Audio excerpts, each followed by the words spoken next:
B-E-2-N-Y-B. Mon nom à moi c'est Benny B, oui tu l'as deviné. Comme toi je veux la justice, j'essaie de défendre mes droits. Partout où tu vois la poule, c'est qu'on parle de moi. Je descends des quartiers, soi-disant mal fréquentés. Où la PJ est pas... Non, ça je serais incapable de le faire. Je voulais juste apprécier la musique. On va parler d'un artiste de rue, ou un street artist. C'est l'un des plus réputés, des plus connus de sa génération.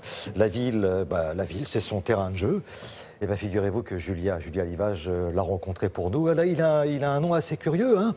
C'est C215. Tout à fait. Vous allez me demander d'où ça vient? J'étais sur le point de le faire, oui. Je me posais la question. Alors, il s'appelle Christian Guémy. C215, l'idée, c'était... Il n'y a pas de signification particulière dans les chiffres, hein.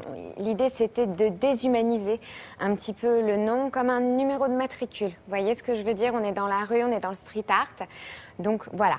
En gros, on lui pose souvent la question, donc c'est pour ça que j'anticipe la vôtre. Donc voilà pourquoi il s'appelle C215, c'est des chiffres un petit peu comme ça. Et ça fait combien de temps qu'il, comme ça, se promène dans les... Il a vraiment démarré en 2006 et il a eu une ascension fulgurante partout, dans toutes les rues du monde. Il a été révélé, découvert par Banksy, dont on parle beaucoup, qui est un street artiste de référence.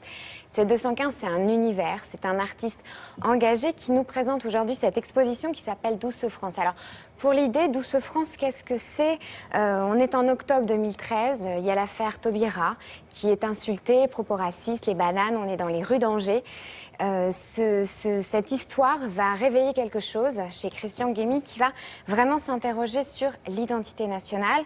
Le débat, on en parle beaucoup à cette époque-là, propos nauséabonds, tout ça, on a envie de réagir, il a envie de réagir. C'est ce qu'il va faire en nous présentant ça, Douce France à lui, des artistes, des politiques, des sportifs, la France d'en bas, la France du milieu, la France d'en haut, sa France à lui en tout cas. Et du coup, nous, on découvre avec cette exposition sa version qui nous parle, qui est belle, qui est colorée, qui est diversifiée, qui est riche et que vous allez découvrir en images.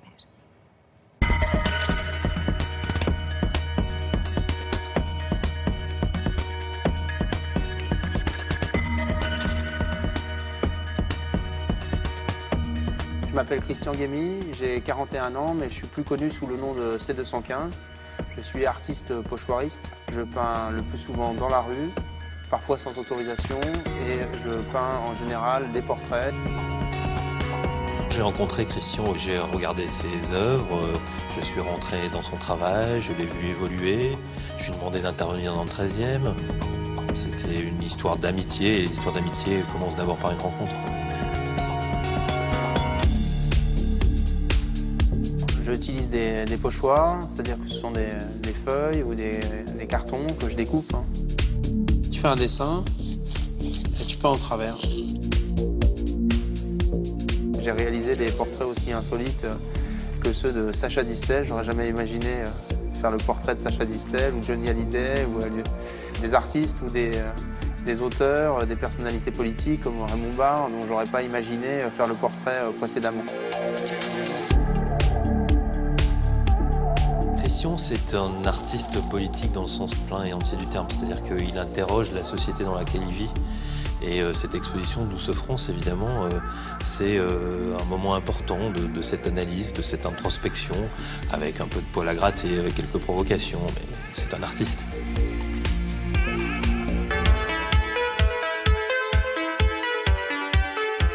Taubira, l'idéal qu'elle incarne, les valeurs qu'elle représente, la tolérance, la force, le courage qu'elle représente, c'est universel, ça n'a rien à voir avec droite ou gauche.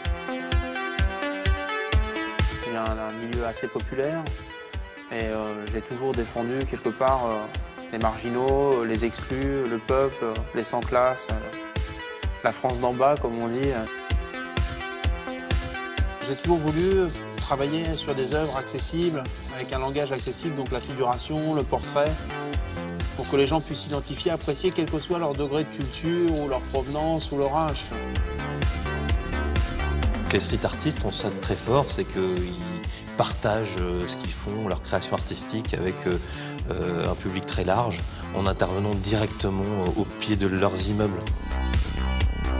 Il y a encore 7 ou 8 ans, on n'en était pas du tout là. Dès que tu sortais une bombe aérosol, il y avait quelqu'un qui appelait la police, avant même que tu fasses quoi que ce soit. Je pense que tout le monde peut apprécier une œuvre d'art si elle est suffisamment explicite. Et voilà, un sujet qui a dû plaire à Henri-Jean Servat, parce qu'on retrouve pas mal d'artistes dans son travail. Ouais, toute l'ancienne scène, la scène récente. Je vous ai dit, des artistes, des sportifs, des politiques, des gens qui ont fait l'histoire, aussi des personnages historiques que vous avez vus. Je vous invite à aller voir cette exposition qui est à la mairie du 13e arrondissement jusqu'au 28 janvier. Vous découvrez beaucoup de choses qu'il faut voir en vrai, grandeur nature. On a des supports assez incroyables comme des cabines téléphoniques, des choses comme ça. Je vous invite à découvrir ce livre qui s'appelle Matin Brun, qui est illustré par les œuvres de C215 et qui raconte une histoire absurde, mais qui est très, très parlante. Donc voilà, je vous mets ça là. Amitié à Christian, à C215 et bravo. Donc c'est à la mairie du 13e. Maintenant,